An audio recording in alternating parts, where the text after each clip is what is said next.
مطالعہ کر رہے تھے، آیت نمبر 60 تک ہو گیا تھا۔ آیت نمبر 61 سے ہم اب شروع کر رہے ہیں۔ بسم اللہ الرحمن الرحیم، ترجمہ ہی دیکھیے، ٹھیک ہے۔ اور اگر اللہ لوگوں کو ان کے ظلم کی وجہ سے فوراً اپنی پکڑ میں لیتا تو روئے زمین پر کوئی جاندار باقی نہ رہ چھوڑتا، لیکن وہ ان کو ایک معین وقت تک مہلت دیتا ہے، پھر جب ان کا وہ معین وقت آ جائے گا تو وہ گھڑی بھر بھی ان سے آگے پیچھے نہیں ہو سکیں گے۔ اور انہوں نے اللہ کے لیے وہ چیزیں گھڑ رکھی ہیں جنہیں خود ناپسند کرتے ہیں، پھر بھی ان کی زبانیں اپنی جھوٹی تعریف کرتی رہتی ہیں کہ ساری بھلائی انہی کے حصے میں ہے۔ لازمی بات ہے کہ ایسے رویے کی وجہ سے ان کے حصے میں تو دوزخ ہے اور انہیں اسی میں پڑا رہنے دیا جائے گا۔ اب انہی کافروں کی بات ہو رہی ہے جنہوں نے اللہ تعالیٰ کے ساتھ شریک ٹھہرائے۔ اللہ نے فرمایا کیا یہ جو بات کر رہے ہیں وہ عقل میں آتی ہے ان کی بات؟ اور ابھی پچھلی آیات میں اللہ تعالیٰ نے کیا فرمایا کہ اگر وہ اللہ کے ساتھ شریک ٹھہراتے ہیں، فرشتوں کو بھی اللہ کی بیٹیاں قرار دیتے ہیں اور بت کو شریک کرتے، تو اللہ فرماتے ہیں کہ اپنے لیے تو بیٹے پسند کرتے اور اللہ تعالیٰ کے لیے بیٹیاں پسند کرتے ہیں۔ اور یہ تو ویسے ہی ناانصافی ہے، اور اس سے بڑی ناانصافی کیا ہے کہ اللہ کے ساتھ شریک بناتے ہیں، ٹھیک ہے۔ اور یہ سب سے بڑا ظلم ہے دنیا کا، ظلم العظیم الشرک، یعنی شرک سب سے بڑا ظلم ہے، کیونکہ جو رب عطا کر رہا ہے زندگی کے ایک ایک سانس کا مالک ہے، اسی ہی کے ساتھ شریک کرنا اور اس کے علاوہ کسی اور کی عبادت کرنا، تو یہ بہت بڑا ظلم ہے۔ اور انہوں نے اللہ کے لیے وہ چیزیں گھڑ رکھی ہیں، یعنی جنہیں خود ناپسند کرتے ہیں، ٹھیک ہے۔ اللہ اپنے لیے ناپسند کرتے ہیں، وہی بات ہو گئی کہ اللہ اپنے لیے بیٹیاں ناپسند کرتے ہیں اور اللہ تعالیٰ کے لیے وہ چیزیں گھڑ رکھی ہیں، ٹھیک ہے۔ پھر بھی ان کی زبانیں اپنی جھوٹی تعریف کرتی رہتی ہیں کہ ساری بھلائی انہی کے حصے میں ہے۔ وہ کہتے ہیں نا کہ ہمارے لیے ہی یہ سب کچھ، جیسے یہود کہا کرتے تھے کہ جنتی کے وارث جو ہیں وہ یہود ہی ہیں، ٹھیک ہے، کہ ان کے علاوہ اور کوئی جنت، آج بھی ان کا یہ عقیدہ ہے کہ بھئی ہم نے صرف یہود نہیں جنت میں جانا ہے، اور اس کے علاوہ کوئی بھی نہیں جائے گا، سب ان کے علاوہ کافر ہے ان کی نظر میں، اور کیونکہ وہ اللہ تعالیٰ کی لاڈلی قوم ہے نا، وہ یہ سمجھتے تھے۔ تو اس لیے فرما دیا کہ انہیں اسی میں رہنا پڑے گا، کس میں؟ ان کا تو حصہ کس میں ہے؟ دوزخ من ذالک۔ اے پیغمبر، اللہ کی قسم تم سے پہلے جو امتیں گزری ہیں ہم نے ان کے پاس پیغمبر بھیجے تھے، تو شیطان نے ان کے اعمال کو خوب بنا سوار کر ان کے سامنے پیش کیا، چنانچہ وہی شیطان آج ان کا سرپرست بنا ہوا ہے اور اس کی وجہ سے ان کے لیے دردناک عذاب تیار ہے۔ یعنی یہ پٹی ان کو پڑھائی شیطان نے کہ تم جو اعمال کر رہے ہو وہی بہترین اعمال ہے، یہی شیطان کی پٹی ہے کہ تم بالکل ٹھیک کر رہے ہو، دلوں کو تسلیاں دے رہا ہے شیطان کہ کوئی تمہارا جو ہے وہ قصور نہیں ہے۔ تو اس وجہ سے قیامت کے دن جب وہ مکر جائے گا اور کہے گا کہ میں نے تو نہیں تمہیں اس حصے پہ لگایا تھا، تم لوگ تو خود چلتے آئے اور خود تو جہنم میں جائے گا، تو بعد میں پچھتاوا ہوگا کہ بھئی ہم نے اس کی بات کیوں مانی، اور اس دن بھی پچھتاوے کا کوئی فائدہ نہیں ہوگا۔ اس لیے اعمال کو نظروں میں بنا سوار کر پیش کرتا ہے شیطان، اور اسی طریقے سے دیکھیں شیطان تھپکی دیتا ہے انسان کو کہ صبح کے وقت اٹھنے سے وہ اس کو دور رکھتا ہے نماز کے لیے، تھپکی دے رکھتا ہے وہ اس نیند کی، اور نہیں اٹھتا انسان تو ظاہر ہے وہ پھر شیطان کا بندہ بن گیا۔ اور اگر اس کو جھٹلاتا ہے اور سنت کے مطابق اٹھتا ہے، کیونکہ ایک جگہ ذکر ہے نا کہ انسان کے ناک میں وہ سوتا ہے، اور جب ناک کو چھنکاریں تو وہ نکل جاتا ہے، اور شیطان کے اثرات اور اپنی آنکھوں کو مل کے اٹھنا، ناک کو ہلکا سا چھنکار کے، جس طرح کیا کہتے ہیں وہ ہلکا سا ہلا کے اس طریقے سے، تو اپنے آپ کو اٹھانا پڑتا ہے فجر میں۔ اور آج کل تو دیکھیں نیند کتنی پیاری ہے کہ سردیوں کی نیند، اور صبح رات بھر اتنی لمبی ہونے کے باوجود بھی صبح بھی نیند پوری نہیں ہوتی، اور کتنا پیارا ٹائم ہے، کتنا زیادہ ٹائم ملتا ہے فجر میں، تو ابھی بھی اس وقت میں بھی ناشکری اللہ کی جائے تو پھر کتنا بڑا یہ کیا کہتے ہیں خسارہ ہے۔ اور دوسری بات، شیطان جو اعمال کو بنا سوار کر پیش کر رہا ہے، نعوذ باللہ من ذالک، مسلمانوں میں بھی یہ بات ہے کہ نہیں کوئی بات نہیں، جس طریقے سے ایک دفعہ کہیں بات ہوئی تو انہوں نے پردے پر یہ بات کی کہ بھئی اگر آپ میک اپ کر کے نہیں جا رہے کہیں تو پھر آپ نقاب نہیں بھی کرتے تو کوئی بات نہیں ہے، ٹھیک ہے، تو کیا یہ بات ٹھیک ہے؟ ٹھیک ہے؟ تو پھر ان کو ریزن دی گئی کہ بھئی قرآن میں ذکر ہے، بھئی پردہ فرض ہے۔ سورہ احزاب کی آیت نمبر 55 میں اللہ نے ذکر کیا، غالباً 55 ہی بنتی ہے، کہ اپنے میں ان کا ترجمہ ذکر کر رہی ہوں کہ مسلمان اور ان کی عورتوں کو اے نبی اپنی بیویوں کو، اپنی بیٹیوں کو اور مسلمانوں کی بیٹیوں کو، مسلمان کی بیویوں بچیوں کو، ٹھیک ہے، تو ان کو کہہ دیجئے کہ جب وہ گھر سے نکلیں تو اپنے چہروں کو ڈھانپ کر نکلا کریں، یدنین علیہن بجلابیبہن۔ اب اس سے کیا ہے کہ اپنے چہروں کو ڈھانپ کے اپنے پورے جسم کو ڈھانپ کے، اس وقت کیا تھا، اس وقت یہ ہماری طرح برقعے نہیں تھے، ہمارا وہ پٹی والا نقاب اور اوپر آنکھوں کے اوپر کرنا یہ نہیں تھا، اتنی بڑی چادر ہوتی تھی کہ اپنے پورے جسم کو لپیٹ لیتی تھی، پاؤں تک وہ چادر تھی اور ایک آنکھ صرف دکھائی دیتی تھی جس سے وہ صرف رستہ دیکھ سکتی تھی گزرنے کے لیے۔ تو اب کوئی اتنی بڑی دلیل پر کوئی کہے کہ نہیں جی اگر کوئی میک اپ کر کے نہیں نکل رہا تو ویسے وہ نکل سکتی ہے، کیونکہ پہ میک اپ کر کے وہ عورت جو ہے وہ پیاری لگ رہی ہے تو اس وجہ سے اس کو اٹریکشن ہوگی، تو یہ چیز تو یہ دلیل بالکل فضول ہے۔ اللہ نے عورت کے چہرے کو ہی زینت بنا دیا ہے، ٹھیک ہے؟ اگر عورت سادہ چہرے کے ساتھ بغیر کسی میک اپ سے نکل رہی ہے تو پھر بھی عورت کے چہرے میں اٹریکشن ہے۔ آپ خود بتائیے کہ جب کسی بچی کا رشتہ بھیجا جاتا ہے تو ہم تصویر میں چہرہ بھیجتے ہیں، اس کا دھڑ نہیں بھیجتے، کبھی بھیج کے دیکھیے گا؟ کیا آپ نے چہرے کو کاٹ دیا اور اس کی دھڑ کی تصویر بھیج دی تو کہیں گے کیا بھائی بچی کیا ہے؟ تو جب چہرہ دیکھ کر، چاہے آپ سادی بچی کی تصویر لے لیں اور وہ چہرہ دیکھ کر جو ہے کہتے ہیں چلے ہم رشتے کی بات آگے چلاتے ہیں، تو چہرے میں اتنے دلائل ہیں کہ حضرت عائشہ رضی اللہ عنہا نے بھی جب حج پر گئیں تو جب قافلہ گزر جاتا تھا تو اپنے چہرے کے اوپر سے کپڑا ہٹا لیتی تھیں، اور جیسے ہی قافلہ کوئی قریب آ رہا ہے تو اپنے چہرے کے اوپر وہ پردہ کر لیتی تھی۔ تو بہت دلائل ہیں، لیکن باطل کے پاس گمراہی کے رستے شیطان کیا کرتا ہے؟ باطل نہیں کہہ سکتے ہم، مسلمان ہیں تو گمراہی کا جب راستہ دکھاتا ہے تو ان کو ان کے ہی اعمال، کیونکہ آسانی لگ رہی ہے نا پردہ نہ کرنے میں، تو اپنے ہی لحاظ سے وہ پھر گھڑ لیں گے جو ہے وہ اعمال کو۔ اس لیے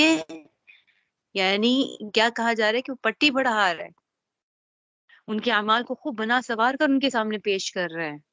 جیسے ان کا سرپرست ہی شیطان ہے اور اسی ہی کی وجہ سے دردناک عذاب ہو۔ یہ تو کافروں کے بارے میں قطعاً دلیل کے ساتھ یہ والی آیت مبارکہ ہے نا، لیکن مسلمانوں میں کس طریقے سے ان کا سرپرست بنا ہے کہ ان کے جو وہ اپنے آپ کو تھپکی دے رہے ہیں کہ نہیں کچھ نہیں ہوگا، ایسے نہیں ہوتا، یہ بھی ہے ایک اور راستہ بھی ہے، یہ بھی۔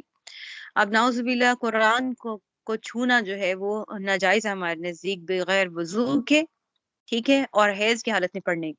کہ حیض کی حالت میں عورت نہیں پڑھ سکتی۔ ہاں پڑھانے والی عالمہ ہے جو اس کا بہت زیادہ اگر حرج ہوگا، اگر وہ نہیں پڑھائے گی ان دنوں میں تو اس کو اجازت ہے کہ وہ ایک ایک حرف کو توڑ کر پڑھے گی، ایک ایک لفظ کو توڑ کر پڑھے گی، جیسے بسم اللہ الرحمن الرحیم، ٹھیک ہے۔ اب کوئی اس پہ آگے گئے کہ نہیں بھی پڑھ سکتے ہیں، کوئی حیض کی حالت میں پڑھ سکتے ہیں، تو یہ گناہ کبیرہ ہے، ٹھیک ہے، اور یہ گمراہی کی طرف لے کے جانے والا ہے۔ تو ان چیزوں سے ہمیں تھوڑا کرنا ہے کہ ان کو سمجھنا ہے کہ اللہ تعالیٰ ہمیں بھی اس طرح کی گمراہی سے بچائے۔ اور ہم نے تم پر یہ کتاب اس لیے نازل اتاری ہے تاکہ تم ان کے سامنے وہ باتیں کھول کھول کر بیان کر دو جس میں انہوں نے مختلف راستے اپنائے ہوئے ہیں، اور تاکہ یہ ایمان لانے والوں کے لیے ہدایت اور رحمت کا سامان ہو۔ اور اللہ نے آسمان سے پانی برسایا اور زمین کے مردہ ہو جانے کے بعد اس میں جان ڈال دی، یقیناً اس میں ان لوگوں کے لیے نشانی ہے جو بات سنتے ہیں، یعنی جو بات سنتے ہی نہیں ان کے لیے کیا نشانی ہے؟ جو عقل رکھتے ہیں، جو سننے کی خواہش رکھتے ہیں، انہی کے سامنے آپ بات بیان کر سکتے ہیں۔ اللہ تعالیٰ فرماتے دیکھیے کتنی پیاری، وہی جو بات کو، جو حق کے پیغام کو سننا چاہے گا، چاہت جس کے دل میں ہے وہی آئے گا۔ آپ کسی کو سامنے زبردستی بٹھا کر جتنا مرضی واعظ و نصیحت کرتے جائیں، جب اس سے نہیں سننا اور فورس کر کے اس کو لے جایا گیا ہے تو اس کو کچھ بھی وہ چیز اثر نہیں کرے گی، اسے یہ لگے گا ملا جو ہے وہ متشدد ہی ہوتے ہیں، لو جی اس نے یہ بھی حرام کر دیا وہ بھی کر دیا۔ اب آپ کسی بچی کو فرض کریں کسی ایسی مجلس میں لے کے گئی ہیں اور آپ کی خواہش ہے کہ میری بچی وہاں جائے اور وہ دین سیکھے، اور وہ اس کا نہیں مائنڈ بن پا رہا، اور فرض کریں اس کا دوپٹہ سر پہ لینے کا مائنڈ بن رہا اور وہ پردے کی طرف نہیں آ رہی، تو آپ فورس نہیں کریں گی اس کو،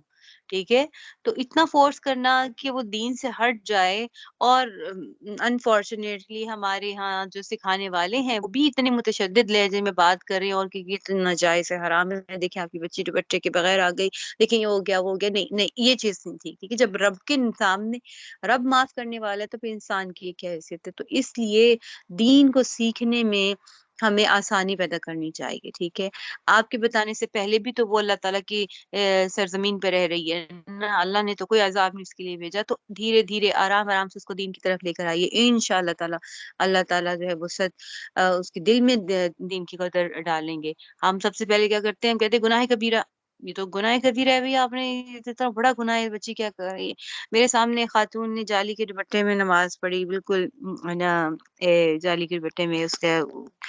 تو ان کی ریزن کیا تھی؟ بعد میں کسی نے میرے سامنے ٹوکا ان کو نا کہ کیا کر رہی ہیں آپ، کی تو نماز ہی نہیں ہوئی جالی کے دوپٹے میں۔ میں سن رہی تھی، انہوں نے کہا کہ رب بھی میرا ہی ہے، قبول کر لے گا نماز، ٹھیک ہے؟ وہ اللہ میرا ہی اللہ ہے، مجھے دیکھ نہیں رہا۔ تو کافی ایجوکیٹڈ خاتون لگ رہی تھیں، اور ان کے کیا کہتے ہیں، ان کے پرسنالٹی سے بھی یہی لگ رہا تھا کہ وہ ہے ماشاءاللہ دنیاوی تعلیم کافی ہے، تو اس میں انہوں نے ریزن کیا دی؟ رب بھی میرا ہے تو میں نماز پڑھی ان کے لیے۔ تو اب یہ کوئی ایسی دلیل نہیں ہے، لیکن اگر طریقے سے سمجھایا جائے اور سمجھایا بھی نہ جائے، اور پہلے ان کو جو ہے وہ کیا کہتے ہیں فرینڈلی طریقے سے ان کے ساتھ بات کی جائے، ان کے ساتھ کچھ نہ کچھ بیٹھا جائے، ان کے ساتھ کچھ، تو اس وجہ سے ان کو سمجھیں، اور پھر ہلکی بلکی کہ میں نے بھی یہ پڑھا ہے، میں بھی یہ دیکھتی تھی، لیکن اس میں ہے کہ ہم مکمل طور پر یعنی ہمارا سطر چھپا ہوا ہو، اور اس میں پھر اس طریقے سے بھی مجھے بھی معلوم نہیں تھا، آج اسی کے ساتھ میں نے بھی جب پڑھا کہ یہ اس طریقے سے ہے، تو پھر وہ آ جائیں گے، ٹھیک ہے؟ اخلاق سے اور پیار محبت سے دین کو پہنچانا ہے انشاءاللہ۔ اور بے شک تمہارے لیے مویشیوں میں بھی سوچنے کا بڑا سامان ہے، ان کے پیٹ میں جو گوبر اور خون ہے، اس کے بیچ میں سے ہم تمہیں ایسا صاف ستھرا دودھ پینے کو دیتے ہیں جو پینے والوں کے لیے خوشگوار ہوتا ہے۔ تو اللہ تعالیٰ میں نے بتایا تھا سورہ نحل میں اللہ تعالیٰ اپنی نعمتوں کا ذکر فرما رہے ہیں، اس میں سے ایک بہت ہی پیاری نعمت کیا ہے؟ دودھ کی نعمت ہے جو ہمیں ملتی ہے۔ اللہ تعالیٰ کیا فرما رہے ہیں کہ گوبر اور اس کے چارے کے اندر سے جو تمہیں مل رہا ہے وہ کیا ہے؟ ایک بہت ہی پیارا یعنی سفید خالص دودھ ہے۔ تو یہ دودھ پینا فطرتاً انسان کے لیے ہے۔ نبی کریم صلی اللہ علیہ وسلم کو عرش پر مشروبات 3 قسم کے پیش کیے گئے، یا غالباً 2 قسم کے تھے، ایک شراب تھی اور ایک دودھ تھا، اور ایک اور چیز تھی وہ مجھے یاد نہیں آ رہی۔ تو آپ صلی اللہ علیہ وسلم نے دودھ کے اوپر ہاتھ رکھا، یعنی دودھ کو پکڑا، تو یہی فطرت ہے انسان کی، نہیں اس وقت سے فطرتاً انسان جو ہے وہ دودھ یعنی اس کی نیچرلی دودھ کی طرف اس کو رجحان ہوگا، ٹھیک ہے؟ تو اب نبی کریم صلی اللہ علیہ وآلہ وسلم اگر کوئی دودھ پیش کرتا تو اس کا انکار نہیں فرماتے تھے، یعنی کوئی دودھ کیوں کہتے نا کہ یہ دودھ ہے پی لیجئے، تو یہ اس کا انکار نہیں کرتے تھے کہ میں نے نہیں پینا، وہ لے لیتے تھے۔ اچھا، اور دوسرا اب یہاں پہ دیکھیے اتنی پیاری اللہ تعالیٰ نے اس کے بارے میں ذکر کیا کہ وہ کس طریقے سے ہوتی ہے کہ وہ